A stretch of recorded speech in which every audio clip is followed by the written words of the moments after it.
Bonjour à tous, bienvenue sur la chaîne Mécanique Sportive, c'est Nicolas et aujourd'hui je vais vous présenter ça là, la Godzilla en version Nismo en plus. C'est la folie sur la chaîne Mécanique Sportive aujourd'hui, grosse exclusivité, je suis vraiment très heureux de faire ce test. Énorme merci à Nissan France qui m'a prêté le véhicule. Donc je vais vous le présenter en détail comme d'habitude, on va faire le tour de l'extérieur, le tour de l'intérieur, l'essayer sur route comme d'habitude, en ville, sur petite route, sur autoroute et voir vraiment ce que ça donne. Mais surtout, à la fin, on l'essaye de façon sportive. Il y aura aussi une autre vidéo sur laquelle on passe cette voiture sur un banc de puissance chez GL Racing pour voir si elle sort vraiment ses chevaux. Et là, on verra. Surprise sur cette vidéo puisque c'est pas exactement ce à quoi on s'attendait.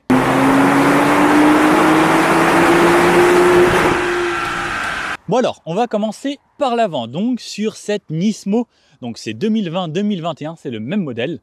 Par rapport à l'ancienne, il y a pas mal de petites choses qui changent, mais sur celle-ci, donc, on a énormément de carbone, du carbone à profusion. Alors, on ne le voit pas tout le temps, mais ce capot, c'est du carbone. Ce pare-choc avant, c'est du carbone. Là, on peut voir ici, donc on a toute une partie carbone avec une lame. La lame est différente de l'ancienne, donc on peut voir ici une façon différente à l'avant. Ça remonte un petit peu, mais ici, on a une partie assez ronde. Et au final, elle est quand même assez basse, la voiture. Mais, très bonne chose, on n'aura pas besoin de lift system, puisqu'elle n'est pas si basse que ça d'un autre côté. On a des entrées sur les côtés, des entrées d'air ici, là, le badge GTR et le Nismo ici. Ce que j'aime beaucoup sur cette Nismo, c'est que cette partie ici, elle est chromée, anodisée, d'une façon miroir un petit peu foncé. Et c'est très joli. Et ça, on l'a pas sur les autres. Tout comme tout ce pare-choc à l'avant, donc tout est en carbone. Les phares, on retrouvera la même chose que sur une Nissan GTR de base, mais au niveau des LED, donc il y a une disposition différente ici. Et surtout, donc cette partie qui est en carbone. Comment ils ont fait pour peindre ici? Eh bien, c'est détouré à chaque fois et c'est super bien fait. Donc concrètement, pour vous expliquer rapidement, c'est du scotch qui est mis et on a la peinture blanche qui se fait autour de ça. Et ça, c'est le carbone de base et ensuite, c'est verni, le tout ensemble. On a un liseré rouge qui part là, qui fait le tour. Donc sur cette voiture, on aura pas mal de petits rappels rouges. Donc on l'a ici sur le liseré et à l'intérieur. Donc le capot carbone, comme je disais, est pareil. Sur l'ancienne, c'était ici des bouches d'air qui étaient posées sur le capot. Là maintenant, c'est carbone et c'est peint et c'est intégré ici. Et lorsqu'on touche, on peut sentir la différence d'épaisseur de peinture. Donc entre l'endroit où il y a de la peinture et l'endroit où c'est du carbone qui est vraiment juste en dessous. Sous ce capot, alors vous doutez, un capot en carbone, c'est bien léger. Donc, hop, la petite tige ici. Oh, j'adore ce moment. Parce qu'il fait tellement froid aujourd'hui. De différent sur la Nismo. Toujours le même bloc, le V6 3,8 litres Nissan. Avec, sur cette version, les turbos qui sont plus gros, qui viennent de la compétition de chez Nissan, qui est sur les Nissan GT3. Donc, ça permet au turbo de charger plus vite et plus fort. On verra pendant l'essai que ça charge vraiment fort et quand ça envoie et qu'on est vraiment en pleine charge, ça pousse quand même très fort. Et pourtant, ça monte pas très haut, on est seulement à 1 bar 1. Ici, on retrouvera toujours l'inscription de la personne qui l'a construit. Donc le moteur est assemblé à la main, des ouvriers sélectionnés par Nissan, les meilleurs de leur catégorie, qui seront seulement aptes à construire les moteurs de GTR.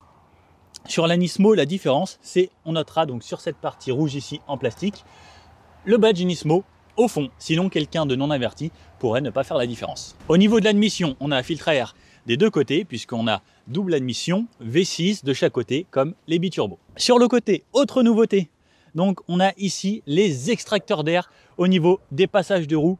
Donc ça, c'est pareil, c'est pour l'aérodynamique et avoir un appui plus conséquent sur l'avant. Puisque lorsque l'air s'engouffre ici, eh bien, vous vous doutez bien que ça soulève la voiture et le fait de pouvoir extraire l'air à cet endroit-là, eh bien, ça plaque encore plus la voiture au sol. En plus, avec cette grosse lame à l'avant, plus l'aéro qu'a cette voiture, c'est vraiment efficace. La ligne rouge qui fait le tour de la voiture sur tout le bas de caisse également en carbone.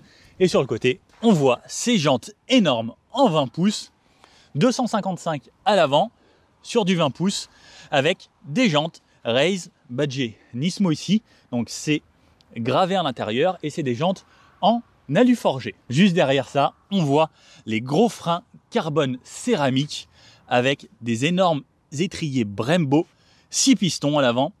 Et là, ça vous arrête assez franchement et ça permet de ne pas sentir le poids de la voiture. Sur le côté, eh bien ça, c'est exactement pareil que sur une Nissan normale. Les rétros noirs, pareil avec le liseré rouge, spécifique à la Nismo. Le toit carbone, spécifique à la Nismo aussi. Donc toit carbone, capot carbone, avant carbone. Les ailes, tout en carbone, pareil, c'est la même technique, c'est peint sur le carbone directement. Ensuite, le reste, ce sera de l'alu. Ici, de l'alu. Toit carbone, on a dit. Et là, l'arrière, pareil, en carbone. Et ça, en carbone aussi, donc avec le liseré ici. La trappe à essence ici qui vous donnera accès à un réservoir de 76 litres. Sur l'arrière, du carbone encore. L'aileron en carbone. Le coffre en carbone aussi. Carbone. Carbone. Et on pourra noter la différence sur ce modèle ici, c'est que normalement, d'habitude, ça s'arrête à cet endroit-là, la ligne. Et là, on a du carbone qui remonte encore plus haut. 4 échappements énormes en titane. En plus, ils sont bleus. C'est vraiment du plus bel effet. Les 4 feux très distinctifs de la GTR. Et ce qui est bien sur ces nouveaux modèles, c'est que les 4 s'allument ensemble. Le logo GTR ici, et celui qu'on préfère, c'est le Nismo de l'autre côté. On a donc les 4 feux plus un 3e feu stop ici au milieu. Et on verra également à cet endroit-là, donc le feu anti-brouillard. Pareil, la ligne qui continue en rouge tout autour. La petite caméra de recul, alors ça par contre, j'avoue que ça aurait pu être un peu mieux intégré. Et sur les roues arrière, on trouvera pareil du 20 pouces en 285, 35. Au niveau des pneus, on sera donc à l'avant comme à l'arrière sur du Dunlop Sport Max GT600 des SST. Donc ça, c'est vraiment les pneus qui sont le plus adaptés à cette voiture, surtout qui sont run flat, puisque comme la voiture est assez lourde, c'est des pneus run flat qu'on trouvera dessus. À l'arrière, pareil, toujours frein carbone céramique, freiné avec des étriers 4 pistons. Petit truc en plus à savoir sur les freins carbone céramique. Est-ce que vous savez comment on connaît l'usure de freins carbone céramique? Alors moi je ne le savais pas avant l'année dernière, et sur les disques, on peut voir un endroit où c'est marqué maximum le poids du disque que vous pouvez avoir en limite. Donc ça ne s'use pas grâce à l'épaisseur, c'est au poids. Donc quand on veut vérifier l'usure d'un disque carbone, on démonte, on le pose sur une balance, et si par exemple à l'avant il fait moins de 7 kg 118, et bien le disque est à rebuter et on change les disques. Ce coffre, donc l'aileron plus le coffre, comme je disais, tout en carbone, et à l'intérieur du coffre, on a vraiment beaucoup d'espace. Donc moi, je rentre vraiment très facilement dedans. On pourra même s'y mettre à deux. Allez, salut, je fais une sieste. Je vous fais l'intérieur façon point de vue. Donc là, on a le beau grand volant spécifique à la Nismo, donc en Alcantara, avec le repère des 12 heures ici, en rouge sur un petit bout de cuir. Le volant cuir ici, et l'Alcantara, ce qui est très rare, c'est que ça revient vraiment jusqu'au centre. Souvent, c'est un bout de plastique ici. Là, on a vraiment le prolongement ici. Donc, volant, 3 branches. À gauche, c'est pour les menus. À droite, c'est pour le régulateur de vitesse. Derrière le volant, on a les palettes, plus là et moins là. À gauche, on a du rouge ici, spécifique à la Nismo. La poignée pour ouvrir la porte qu'on tire de cette façon. Les fenêtres, verrouillage, déverrouillage du véhicule. Petite buse d'air. Ici, de quoi régler les rétroviseurs. Ça, c'est la clé, la GTR Nismo, la même qu'une GTR normale. Et petit secret, ici on a un emplacement pour la mettre. Juste à gauche de ça, on a les bip-bip du parking et l'ouverture du coffre. Ça, AFS, on-off, je vous avoue, je ne sais pas ce que c'est. Sous le volant, on a les réglages. Alors, chose unique, regardez, il y a tout le tableau de bord qui vient avec. Il n'y a pas que le volant qui bouge, donc on peut régler profondeur du volant et on peut régler hauteur, mais avec tout le compteur. Et ça, c'est énorme. Donc, on peut régler séparément. On a 2 loquets en dessous. Spécificité de la Nismo, on a le compteur ici qui est rouge avec le badge Nismo. Sinon, en temps normal, c'est juste fond carbone comme le reste. Donc, allez, je vous la démarre.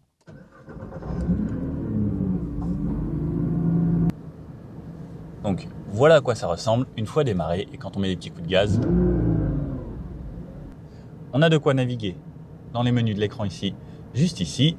Et ici, la luminosité du moniteur et remettre à zéro le trip. Derrière classique, lumière, essuie-glace, clignotant. À droite, on trouvera ici donc cet écran que vous pouvez personnaliser. Donc on peut se créer les fichiers qu'on veut avec les données qu'on veut. Donc par exemple carburant distance ou les pressions turbo, la pédale de frein. Et là vous pouvez vraiment les régler comme vous voulez. Donc de cette façon, je sélectionne ce que je veux. Après, on a bien sûr un menu de base, mais qui est vraiment très old school. Et le GPS ressemble au GPS d'une Clio d'il y a 10 ans. L'audio, on a un très bon son. On a du Bose là-dedans et surtout à l'arrière, cet énorme subwoofer et le son est assez dingue. Si on redescend plus bas, donc on a ici le groupe pour la climatisation, bizone et en dessous des réglages pour ça, c'est transmission et moteur, ça c'est suspension, ça c'est l'ESC. On a plusieurs modes, donc save pour faire des économies. Quand c'est pas allumé, c'est en mode normal. Quand je reste appuyé, je le mets en mode R. R, c'est pour race. Suspension, c'est pareil. Confort, c'est en vert. Au milieu, c'est normal. Si je lève, c'est rouge. À droite, c'est pareil. Si je mets vers le haut, c'est rouge. Et si je mets vers le bas, ce sera totalement off. Et là, ça devient sportif. Les warnings, là, le pommeau qui va sélectionner parking reculé, neutre et le drive, donc automatique ou manuel. Spécifique, il est rouge sur cette Nismo. Le bouton Start Engine ici et cette console ici qui est tout en carbone magnifique. Pour les vitesses, donc on pourra le basculer comme ça et ça permet de passer en automatique ou en manuel. Lorsque vous mettez en reculé, on a une caméra de recul qui s'affiche juste ici. Très marrant, un vrai frein à main sur cette Nismo qu'on a juste ici, la console et de quoi mettre les gobelets et un petit rangement vraiment tout petit, de quoi connecter deux câbles USB, une prise allume-cigare ici et une prise allume-cigare de ce côté-là aussi. À droite, donc le siège de notre cher passager, Alcantara, un peu de cuir ici, Alcantara en rouge. Très sympa et c'est des sièges carbone, on peut le voir, beaucoup plus fin qu'une GTR normale et badgé Nismo ici et c'est des Recaro. À l'arrière, on trouvera deux petites places. On peut y mettre deux adultes, mais attention à la tête parce que c'est pas très haut. Autre petit truc secret, regardez comme c'est bien caché, c'est juste là. On a un petit bouton pour les valves de l'échappement au démarrage. Et ça, c'est le pédalier donc avec le frein et l'accélérateur. Bon alors, à ce qui paraît, ça, la Nissan GT-R Nismo, c'est aussi une voiture de route. Donc, on va l'essayer sur route, en ville, autoroute et petite route sur lesquelles on va bien s'amuser. Donc, c'est parti. Bon alors, on va commencer l'essai de cette GT-R Nismo en ville. Comme d'habitude, un petit tour en ville. On va faire un petit tour sur national, un petit tour sur autoroute et ensuite petite route puisque ça, c'est une voiture avec laquelle on est censé s'amuser. Donc, on va essayer de prendre du plaisir au volant de cette voiture. Donc, en ville, on va se laisser tout en mode normal, donc on a plusieurs modes, soit le mode save, soit le mode confort. Eh bien, on va laisser en mode normal au début, donc pour les premiers tours de roue. Donc, là j'ai une voiture qui passe les rapports à peine 1400 tours. C'est top, ça part tranquillement. Les dodanes, alors c'est un petit peu ferme, mais le plus marrant avec cette voiture, c'est surtout qu'on entend vraiment tout ce qui se passe. On a des bruits différentiels, on entend la boîte, on entend tout ce qui se passe un petit peu niveau mécanique. Et pareil, on entend pas mal aussi l'admission du moteur et on sent qu'à l'avant, voilà, c'est pas un petit truc qui tourne là-dessous, quoi. Mais le plus important, ouais, c'est ça, c'est vraiment ce ressenti de tout ce qui se passe autour de vous. La GT-R, c'est une des voitures qui fait le plus de bruit. On a vraiment toujours l'impression qu'on a cassé quelque chose. Il y a toujours des bruits de transmission. Alors, ce qu'il faut savoir, c'est que la Nismo et les GT-R de base, c'est des propulsions. Mais en dessous de nous, là, il y a un différentiel qui va faire en sorte que ça peut se bloquer pour que ça devienne carrément une 50-50 et qu'on ait vraiment une répartition du couple entre l'avant et l'arrière. La plupart du temps, eh bien, la voiture essayera d'utiliser le mode propulsion. On peut le voir ici sur cet écran d'ailleurs, on a couple avant-arrière et là on voit ce qui se passe. Donc on a tout en bas arrière donc, et à l'avant. Donc quand ça monte, et bien plus ça devient 4 roues motrices. Au niveau de la direction, bien franchement super facile à manier. Elle est assistée bien comme il faut, pas trop légère, pas trop dure. C'est top. Le rayon de braquage est pas si mauvais que ça pour une Nismo. Souvent les voitures très sportives de type la Nismo, tout ce qui va sur piste, le rayon de braquage est horrible. Et bien j'ai trouvé que sur celle-ci, eh bien ça allait. Franchement, on va pas se mentir, pour moi, il y a très peu de bruit à l'échappement. C'est le petit reproche que je pourrais faire à cette voiture. J'aurais bien aimé que ce soit un peu plus vivant. Au niveau de la pédale de frein, alors j'aime beaucoup, c'est la sensation que je préfère sur ces pédales de frein. C'est pas trop dur dès le début, c'est plutôt progressif et ça freine bien puisqu'on a des freins carbone céramique sur cette voiture. Les sièges, donc comme vous pouvez le voir, hein, c'est des sièges sportifs, donc on a du cuir sur les côtés, ils sont tout en carbone et ils sont franchement très confortables pour avoir passé déjà beaucoup d'heures à bord de cette voiture. Et bien franchement, on est très bien maintenu au niveau des cuisses, on a de l'Alcantara sur le milieu et du cuir sur les extrémités. Même en conduite sportive, eh bien on n'aura aucun souci, on ne bougera pas du siège. Pourtant, moi je suis pas très gros, alors peut-être que quelqu'un qui fait plus de 100 kg se sentira peut-être un petit peu à l'étroit dans ces sièges. Mais sinon, en ville, ben voilà, 4e, là j'arrive à 50, elle me passe la 5e. C'est une voiture très civilisée. Et il y a un mode save.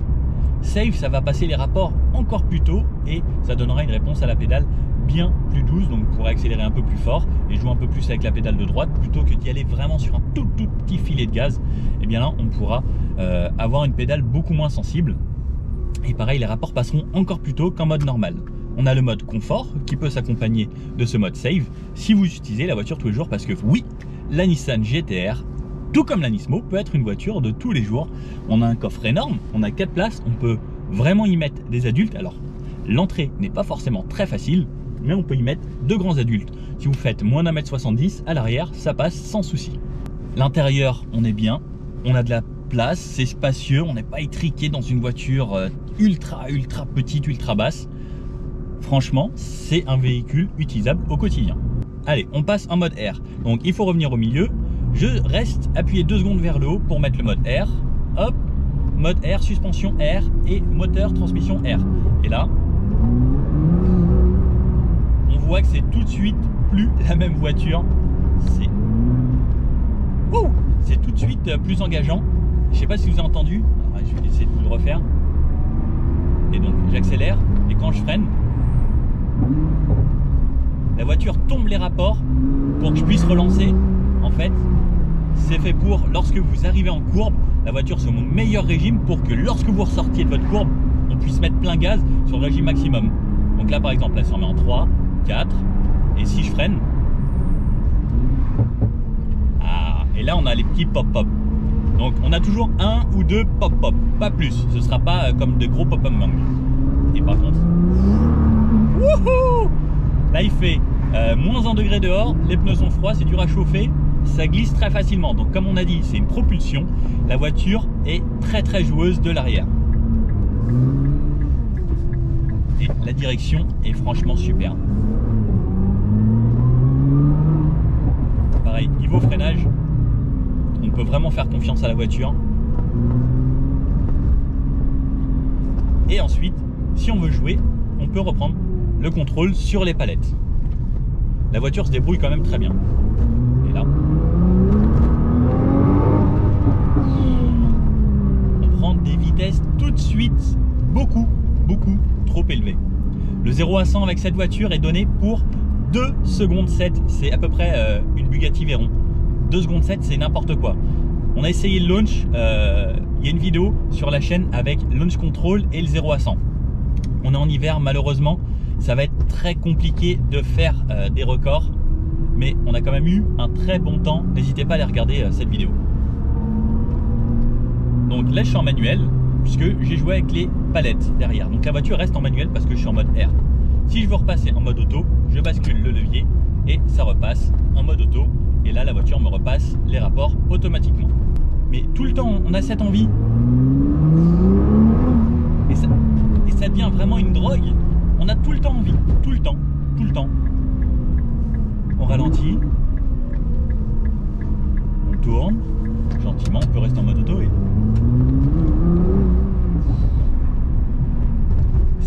C'est tellement plaisant, c'est tellement avec la facilité que la voiture se bouge. C'est waouh. Alors, sur petite route départementale comme là, avec tous les modes en mode normal, donc même pas en mode confort ou autre, eh bien c'est une voiture qui est vraiment vivable au quotidien. Niveau insonorisation, on entend vraiment tout ce qui se passe au niveau de la boîte, du pont, du différentiel, etc. C'est moins insonorisé qu'une voiture normale, puisque bien l'insonorisation c'est du poids. Le but c'était la chasse au poids sur cette voiture. Mais là, par exemple 40 km/h, je suis en 5e, 1000 tours minute. Et franchement, c'est top, je suis super bien dans ces baquets. Que dire de plus? Et là sur ces petites routes, eh bien c'était enneigé, il fait 0 degré, il y a des endroits où c'est un peu verglacé. Et bien franchement je me sens totalement en confiance avec cette voiture et ça c'est incroyable parce que ce serait pas avec n'importe laquelle que je serais dans ces conditions. Bon, là on a un petit tunnel et vous savez bien qu'on aime bien les tunnels. Alors on a quelques petits pops de temps en temps et...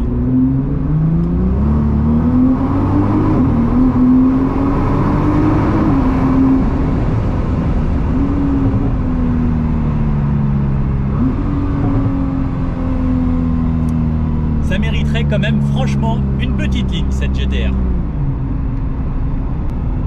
Mais ça reste quand même bien sympa. Le plus impressionnant c'est vraiment la poussée quand on a les deux turbos qui soufflent à fond.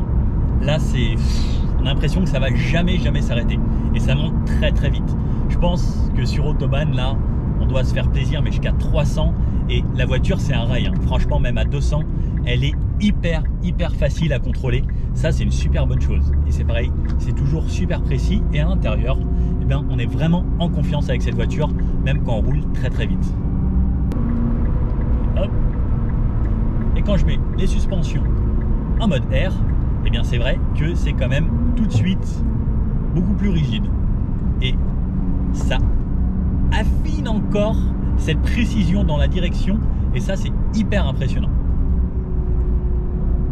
Parce que là vous avez vraiment une voiture qui est posée à plat, c'est un karting. Vous mettez un petit coup de volant, regardez, hop, la voiture va vraiment virer à plat, mais il n'y a absolument aucune prise de roulis. C'est instantané et c'est pareil, les changements de direction sont ultra précis et du bout des doigts, vous pouvez y aller, la voiture va faire exactement ce que vous lui dites. Imaginez-vous des pneus semi-slick bien chauds. Je préfère même pas en parler. Donc à 110 km/h, voilà, on a toujours une voiture très confortable avec les suspensions en mode confort ou en mode normal. On a un petit peu de bruit qui se font ressentir, donc là cette fois-ci un petit peu plus de bruit de roulement et on entend surtout le moteur donc qui tourne. On est à un peu plus de 2200 tours à 110 km/h. Au final ça reste très confortable pour ce genre de voiture, attention, puisque je rappelle qu'on a du carbone partout, on a un toit en carbone, tout à l'arrière le coffre c'est du carbone, moteur avant en carbone, il y a beaucoup moins d'insonorisation à l'intérieur de ce véhicule qu'un véhicule normal et pourtant on peut vraiment faire de la route avec, on s'entend très bien et ça reste pour moi toujours confortable pour une voiture de ce type là. Et à 130 km/h, là on commence à entendre un petit peu de bruit d'air dans l'habitacle et on a un peu plus les bruits de roulement. Bon bah c'est normal, c'est une voiture de sport. Alors un truc très sympa aussi avec les voitures turbo, ce que j'adore, c'est quand vous êtes bon dans le tour,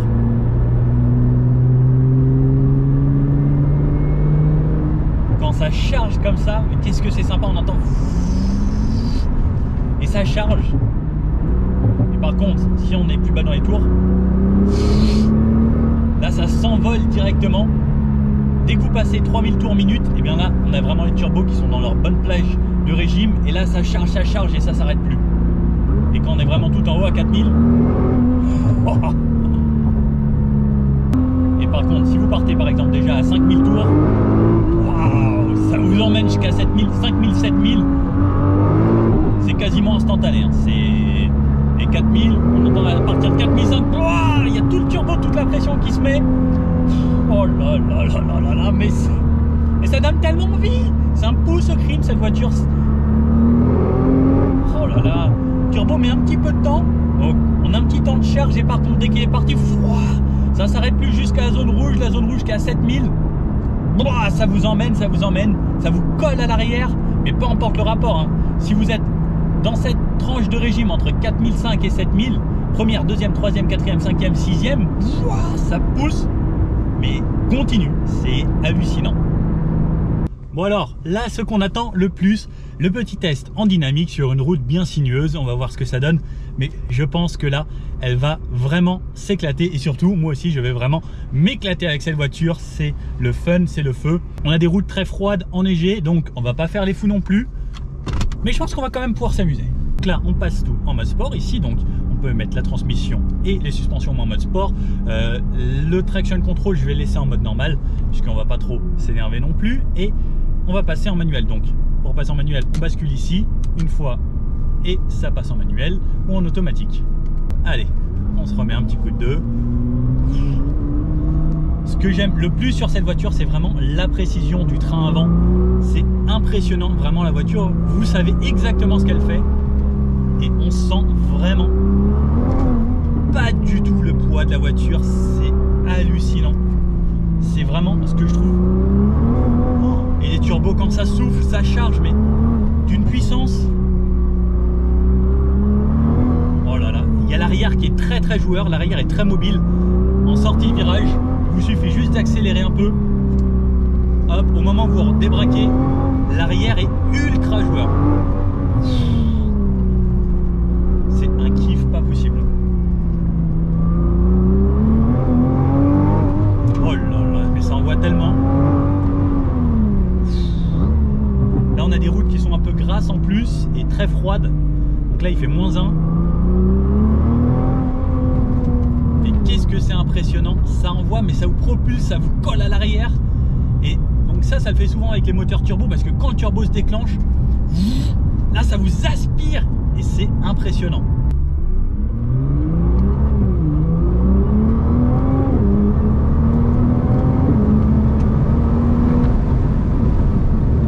Aussi une boîte qui est très réactive lorsqu'on descend rapport et qu'on est en mode race, donc on a les petits pop-pop à l'arrière, là c'est bien sympa. Mais qu'est-ce que ça pousse! Et les freins carbone céramique, ils sont là pour vous freiner, hein.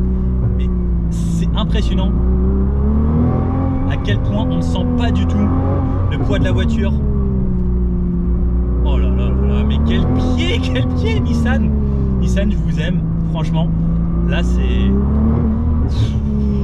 exceptionnel sur circuit. J'ose même pas imaginer ce que ça donnerait. C'est de la folie furieuse. C'est juste de la vraie folie furieuse. Je suis in love. Oh là là là là, mais quel plaisir! Hallucinant.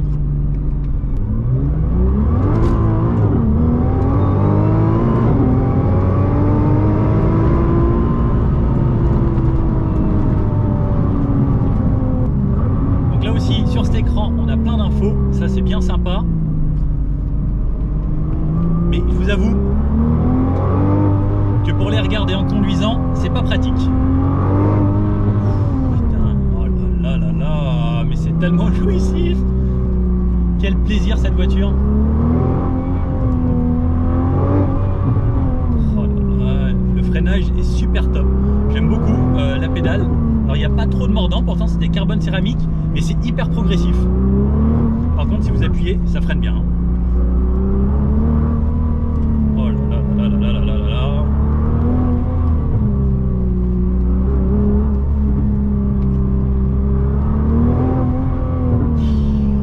Tellement cette voiture, c'est hallucinant.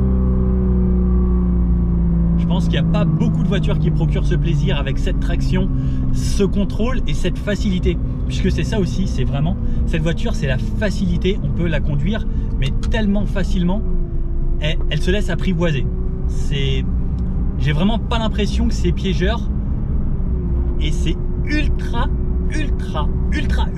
efficace. C'est une arme de précision. on se les fait en version très sportive, on va se le faire aussi en version normale. Donc j'ai laissé tout en mode normal, donc pas en confort, je suis en mode normal avec la boîte auto. C'est vraiment une voiture qu'on peut conduire tous les jours et ça se conduit à une main, et la précision qu'il y a dans la direction, moi c'est surtout ça qui m'impressionne. Enfin, c'est vraiment hallucinant à quel point c'est facile de la conduire. Alors, ce qui est marrant avec cette voiture, c'est aussi qu'on a énormément de bruit à l'intérieur. On a tous les différentiels qui travaillent, puisque c'est une 4 roues motrices qui est quand même typée propulsion. La plupart du temps, la voiture est en propulsion et elle passe en traction seulement si vous en avez besoin. Si vous n'en avez pas besoin, la voiture essaye de rester en propulsion le maximum du temps. Et là, par exemple, regardez, je suis à 45, je suis déjà en 5e vitesse. Et la voiture roule sur son couple. En bas, je suis à 1200 tours et c'est agréable. Franchement, c'est ultra agréable avec les suspensions normales. Et je peux même me mettre la suspension en mode confortable. Et là, comme c'est des suspensions qui s'adaptent, et ça rend la voiture un peu plus confortable. Alors, on va pas se cacher les choses, hein. C'est pas une suspension pneumatique comme une Citroën où vous allez être super amorti et ce sera super mou. Ça restera toujours ferme. Mais ça fait une belle différence comparé au mode track. Donc quand on se met en R, là la voiture devient vraiment très rigide. Et par contre, une fois qu'elle est rigide, ça c'est vraiment l'idéal puisque vous savez exactement ce que vous faites de la voiture. En mode confort, et bien voilà, je peux rouler tranquillement avec la boîte en automatique. Je suis en 6e à 55 km/h. C'est ça aussi qu'on veut de cette voiture, puisque la Nissan GT-R, ça peut être un très bon délit, que vous l'ayez en GT-R normal ou en Nismo.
Bon alors, le bilan de cette GT-R Nismo, qu'est-ce qu'on en pense? Franchement, j'avais essayé une ancienne GT-R sur la chaîne, au début de la chaîne, qui faisait 550 chevaux. Et j'en ai conduit pas mal aussi auparavant, des GT-R, mais celle-ci, franchement, il n'y a vraiment rien à voir avec les autres. Le châssis est totalement différent, la conduite, la façon que les turbos ont chargé et autres, c'est vraiment un autre monde.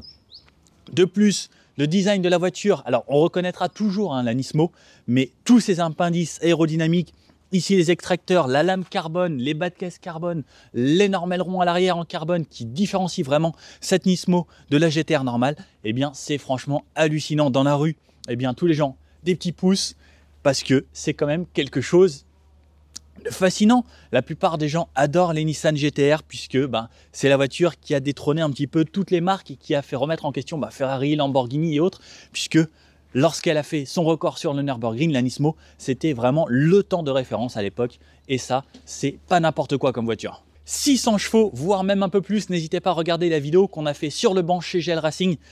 Vous allez voir qu'on peut vite être surpris. Pourtant, c'est une voiture qui est 100% d'origine, prêtée par Nissan.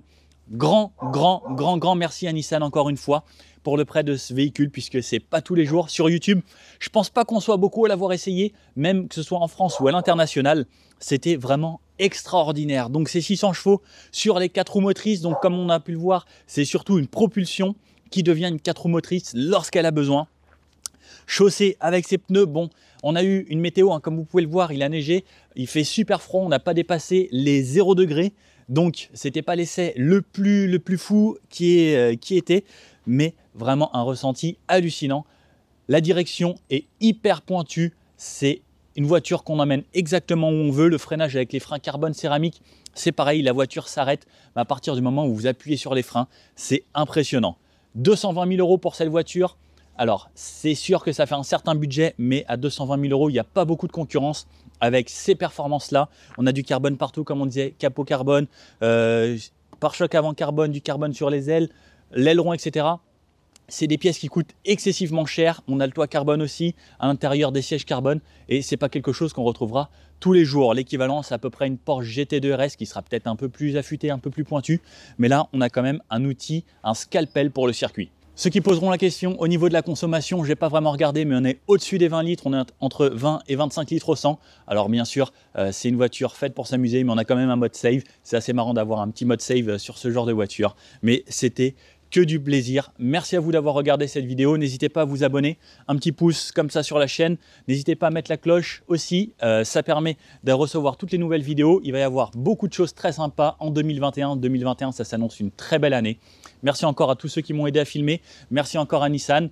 Et je vous dis à bientôt. Ciao.